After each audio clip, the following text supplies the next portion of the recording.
ಹಾವೇರಿಯಲ್ಲಿ ಸ್ವಾತಿ ಬ್ಯಾಡಗಿ ಅನ್ನುವ ಯುವತಿಯ ಕೊಲೆ, ಸ್ವಾತಿ ಪ್ರೀತಿಯನ್ನ ನಿರಾಕರಿಸಿದ್ರು ಅನ್ನುವಂತಹ ಕಾರಣಕ್ಕಾಗಿ ನಯಾಜ್ ಈ ರೀತಿಯಾಗಿ ಕೊಲೆಯನ್ನ ಮಾಡಿದ್ದು. ಸ್ವಾತಿಗೆ ಬುದ್ಧಿ ಹೇಳುವಂತೆ ಕೇಳಿದ್ದ ನಯಾಜ್, ಆದರೆ ವಿನಯ್ ದುರ್ಗಾಚಾರ್ಯ ಸಹಾಯವನ್ನ ನಯಾಜ್ ಪಡೆದಿದ್ದ. ನಯಾಜ್ನಿಂದ ದೂರ ಆಗಲ್ಲ ಅಂತ ಸ್ವಾತಿ ಹೇಳಿದ್ಲು. ಇದೇ ಕಾರಣಕ್ಕಾಗಿ ಮೂವರಿಂದ ಸ್ವಾತಿಯ ಕೊಲೆ ನಡೆದಿದೆ ಅಂತ ಹೇಳಲಾಗಿದ್ದು, ಹಾವೇರಿಯ ಮಾಸೂರು ಗ್ರಾಮದ ಸ್ವಾತಿಯ ಕುತ್ತಿಗೆಯನ್ನ ದುಪ್ಪಟ್ಟದಿಂದ ಬಿಗಿದು ಕೊಲೆ ಮಾಡಲಾಗಿದೆ. ಹತ್ಯೆ ಬಳಿಕ ತುಂಗಭದ್ರಾ ನದಿಗೆ ಹೆಣವನ್ನ ಬಿಸಾಕಿದ್ರು. ಕಳೆದ 2ರಂದು ಹತ್ಯೆಗೈದು ನದಿಗೆ ಹೆಣವನ್ನ ಬಿಸಾಕಿ ಎಸ್ಕೇಪ್ ಆಗಿದ್ರು. 6ರಂದು ಹರಿಹರ ಮತ್ತು ಹೊಳಸಿರಿಗೆರೆ ಮಧ್ಯದಲ್ಲಿ ಶವ ಪತ್ತೆಯಾಗಿತ್ತು. ಇದೀಗ ತನಿಖೆಯಲ್ಲಿ ಪ್ರೀತಿಯ ಹತ್ಯೆಯ ಸತ್ಯ ಬಯಲಾಗಿದೆ. ಕೊಲೆ ಆರೋಪಿ ನಯಾಜ್ ಬಂಧನವಾಗಿದೆ. ಇನ್ನಿಬ್ಬರಿಗೆ ಶೋಧ ಮುಂದುವರೆದಿದೆ.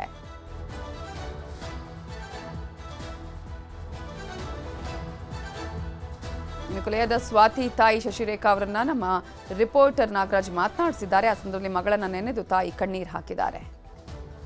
ಮಾಸೂರು ಗ್ರಾಮದ ಸ್ವಾತಿಯ ಕೊಲೆ ಪ್ರಕರಣ ಕೂಡ ಸಾಕಷ್ಟು ಚರ್ಚೆಗೆ ಗ್ರಾಸವಾಗಿರ್ತಕ್ಕಂಥದ್ದು. ಸ್ವತಃ ಈ ಬಗ್ಗೆ ನನ್ನ ಜೊತೆ ಮಾತಾಡಲಿಕ್ಕೆ ಸ್ವಾತಿ ಅವರ ತಾಯಿಯವರಿದ್ದಾರೆ. ಅವರನ್ನು ಕೂಡ ನಾನು ಮಾತಾಡಿಸ್ತಾ ಹೋಗ್ತೇನೆ. ಅಮ್ಮ, ಸ್ವಾತಿ ಯಾವಾಗ ಮನೆಯಿಂದ ಮಿಸ್ಸಿಂಗ್ ಆದರು, ಆ ಬಳಿಕವಾಗಿ ಏನೆಲ್ಲ ಘಟನೆಗಳು ನಡೀತಂತೆ? ಸೋಮವಾರ ಬೆಳಗ್ಗೆ 8 ಗಂಟೆ ಸುಮಾರು ಹೋಗಿ ಬರ್ತಾನಮ್ಮ ರಡಮ್ನರಿಗೆ ಅಂತ ಅಂದಿದ್ದು ಸರ್. ನಾನು ಫೋನ್ ಮಾಡಿರಿ ಸ್ವಿಚ್ ಆಫ್ ಅಂತ ಬರ್ತಾಯಿತ್ತು ಸರ್. ಆಮೇಲೆ ಬಿಡು ಎಲ್ಲ ಫ್ರೆಂಡ್ ಮನೆ ಅಲ್ಲಿ ಹೋಗಿ ನೆಂಟರ ಮನೆಗೆ ಏನಾರು ಹೋಗಿದ್ದಳು ಅಂತ ತಿಳ್ಕೊಂಡ್ವಿ ಸರ್ ನಾವು. ಆದರೆ 3 ದಿನ ಯಾವಾಗ ಬರಲಿಲ್ಲ.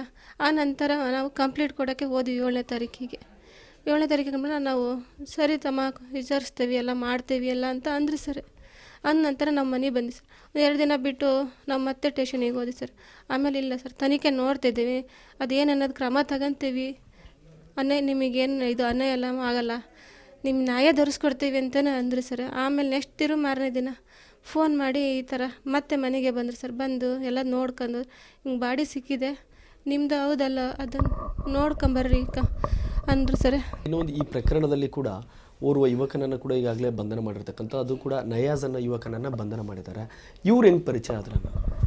ಪರಿಚಯ ನನಗಷ್ಟು ಗೊತ್ತಿಲ್ಲ ಸರ್. ಆಮೇಲೆ ಅವ್ರು ಫ್ರೆಂಡ್ಲಿ ಅಂತ ಫ್ರೆಂಡ್ ಅಂತ ತಿಳ್ಕೊಂಡಿದ್ದೆ ಸರ್. ಫ್ರೆಂಡ್ ಥರನೇ ಎಲ್ಲರೂ ಕೂಟಾಗೂ ಫೋನಲ್ಲಿ ಮಾತಾಡ್ತಿದ್ಲು ಸರ್. ಯಾರು ಅಂದ್ರೆ ಫ್ರೆಂಡು ಅಂತ.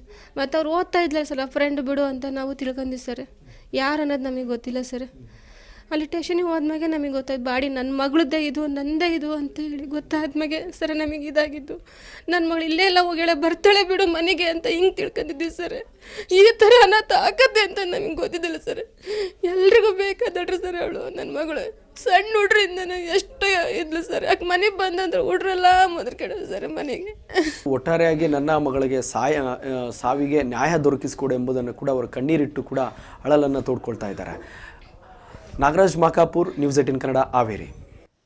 ಕಸದ ಲಾರಿಗಳಿಗೆ ಕಣ್ಣೂರಿನಲ್ಲಿ ದಿಗ್ಬಂಧನ ಹಿನ್ನೆಲೆ ಬೆಂಗಳೂರಲ್ಲಿ ಮತ್ತೆ ಕಸದ ಸಮಸ್ಯೆ ಉಲ್ಬಣಿಸಿದೆ. ನಿಂತಲ್ಲೇ ನಿಂತಿವೆ ಕಸ ವಿಲೇವಾರಿ ಮಾಡುವ ವಾಹನಗಳು. ಬೆಂಗಳೂರಲ್ಲಿ ಮತ್ತೆ ಈಗ ಕಸದ ಸಮಸ್ಯೆ ಉಲ್ಬಣಿಸಿದೆ. ಈ ಹಿಂದೆ ಕಸದ ಸಮಸ್ಯೆ ಅಂತಾರಾಷ್ಟ್ರೀಯ ಮಟ್ಟದಲ್ಲೂ ದೊಡ್ಡ ಸುದ್ದಿಯಾಗಿದ್ದನ್ನು ನಾವು ಗಮನಿಸಬಹುದು. ಇದೀಗ ಇಂತಹ ಸಮಸ್ಯೆ ಮತ್ತೆ ಆಗುವ ಲಕ್ಷಣಗಳು ಕಾಣಿಸ್ತಾ ಇದೆ. ಕಸವನ್ನು ಕಲೆಕ್ಟ್ ಮಾಡಿ ಎಲ್ಲೆಂದರಲ್ಲಿ ಈಗ ಆಟೋಗಳು ಹಾಗಾಗಿ ನಿಂತಿವೆ. ಮೆಜೆಸ್ಟಿಕ್ ಸೇರಿ ಅನೇಕ ಕಡೆ ಕಸದ ಆಟೋಗಳು ನಿಂತಿದ್ದು, ನಿನ್ನೆ ಇವತ್ತು ಕಸ ವಿಲೇವಾರಿ ಆಗದೆ ಪರದಾಟವನ್ನು ಮಾಡಲಾಗ್ತಾ ಇದೆ. ಇದರ ಬಗ್ಗೆ ನಮ್ಮ ರಿಪೋರ್ಟರ್ ಹಂಸಶ್ಯಾಮಲ ಪ್ರತ್ಯಕ್ಷ ವರದಿ ಕೊಟ್ಟಿದ್ದಾರೆ, ನೋಡೋಣ. ಸಿಲಿಕಾನ್ ಸಿಟಿ ಬೆಂಗಳೂರಿನಲ್ಲಿ ಕಸದ ಸಮಸ್ಯೆ ಯಾವಾಗಿಂದನೂ ಕೂಡ ಇದ್ದಿದ್ದೆ. ಆದರೆ ಈಗ ಕಸ ವಿಲೇವಾರಿಯಲ್ಲಿ ಒಂದು ಸಮಸ್ಯೆ ಉಲ್ಬಣವಾಗುವಂತಹ ಎಲ್ಲ ಒಂದು ಸಾಧ್ಯತೆಗಳು ಇದ್ದಾವೆ. ಸೊ ಅದಕ್ಕೆ ಪೂರಕವಾಗಿ ಇಲ್ಲಿ ನೀವು ನೋಡ್ತಿರಬಹುದು, ಮೆಜೆಸ್ಟಿಕ್ನಲ್ಲಿ ಈಗಾಗಲೇ ಏನು ಇಲ್ಲಿಂದ ಏನು ಕಸವನ್ನು ಏನು ಮನೆ ಮನೆಗೆ ಕಲೆಕ್ಟ್ ಮಾಡ್ತಾರೆ, ಕಲೆಕ್ಟ್ ಮಾಡಿದಂತಹ ಬಳಿಕ ಅದನ್ನು ದೊಡ್ಡ ದೊಡ್ಡ ಒಂದು ಗಾಡಿಗಳಲ್ಲಿ ಲೋಡ್ ಮಾಡಿ ಅದನ್ನು ಒಂದು ಡಂಪಿಂಗ್ ಯಾರ್ಡ್ಗೆ ತೆಗೆದುಕೊಂಡು ಹೋಗಬೇಕು. ಆದರೆ ಇದಕ್ಕೆ ಪ್ರಮುಖ ಕಾರಣ ಏನು ಅಂತ ಹೇಳಿದ್ರೆ, ಈಗಾಗಲೇ ನೋಡಬಹುದು ಕಣ್ಣೂರಿನಲ್ಲಿ ಒಂದು ಕಸ ವಿಲೇವಾರಿ ಮಾಡೋದಕ್ಕೆ ಅಲ್ಲಿನ ಗ್ರಾಮಸ್ಥರು ವಿರೋಧವನ್ನು ವ್ಯಕ್ತಪಡಿಸಿರುವಂಥದ್ದು. ಸೊ ಯಾಕೆ ಅಂತ ಹೇಳಿದ್ರೆ, ಬೆಂಗಳೂರಿನಿಂದ ಬರುವಂತಹ ಕಸದಿಂದ ಅಲ್ಲಿ ಡಂಪಿಂಗ್ ಯಾರ್ಡ್ ಇದೆ. ಆ ಡಂಪಿಂಗ್ ಯಾರ್ಡ್ನಲ್ಲಿ ಅಂದರೆ ಅವೈಜ್ಞಾನಿಕವಾಗಿ ಕಸವನ್ನು ಡಂಪ್ ಮಾಡಲಾಗ್ತಿದೆ ಅನ್ನುವಂತಹ ಆರೋಪವನ್ನು ಮಾಡಿ ನಾವು ಕಸವನ್ನು ಹಾಕ್ಸ್ಕೊಳ್ಳೋದಿಲ್ಲ ಇಲ್ಲಿಗೆ ಅಂತ ಲಾರಿಗಳನ್ನು ಸುಮಾರು 500ಕ್ಕೂ ಹೆಚ್ಚು ಲಾರಿಗಳನ್ನು ಅಲ್ಲೇ ನಿಲ್ಲಿಸಿರೋ ಕಾರಣದಿಂದ ಬೆಂಗಳೂರಿನಲ್ಲೂ ಕೂಡ ಒಂದು ಸಣ್ಣ ಸಣ್ಣ ಈ ಆಟೋಗಳಲ್ಲಿ ಏನು ಕಸವನ್ನು ಕಲೆಕ್ಟ್ ಮಾಡ್ತಾರೆ, ಆ ಕಸವನ್ನು ಕಲೆಕ್ಟ್ ಮಾಡಿ ದೊಡ್ಡ ದೊಡ್ಡ ಲಾರಿಗಳಲ್ಲಿ ಹೋಗುವಂತಹ ಲಾರಿಗಳು ಕೂಡ ಹೋಗೋದಕ್ಕೆ ಸಾಧ್ಯವಾಗ್ತಿಲ್ಲ. ಯಾಕೆಂತ ಹೇಳಿದ್ರೆ ಈಗಾಗಲೇ ಹೋಗಿರುವಂತಹ ಲಾರಿಗಳೇ ಅಲ್ಲಿನೇ ನಿಂತಿರುವ ಕಾರಣದಿಂದ ಅವರು ಒಂದು ಅಲೋ ಮಾಡೋವರೆಗೂ ಅಥವಾ ಇದಕ್ಕೆ ಒಂದು ಪರಿಹಾರ ನೀಡೋವರೆಗೂ ಕೂಡ ಬೆಂಗಳೂರಿನಿಂದ ಕಸ ಹೋಗೋದಕ್ಕೆ ಬೇರೆ ಬೇರೆ ಕಡೆಗಳಲ್ಲಿ ಸಾಧ್ಯವಾಗೋದಿಲ್ಲ.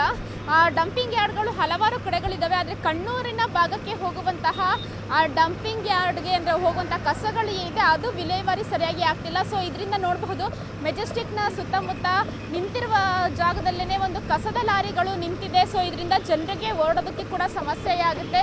ಈ ನಿಟ್ಟಿನಲ್ಲಿಯೇ ಈ ಒಂದು ಸಮಸ್ಯೆಗಳು ಈಗ ಕಾಣಿಸ್ತಿರುವಂಥದ್ದು. ಕ್ಯಾಮ್ರಾ ಪರ್ಸನ್ ಎಡ್ವಿನ್ ಜೊತೆ ಹಂಸ ಶ್ಯಾಮಲ, ನ್ಯೂಸ್ 18 ಬೆಂಗಳೂರು.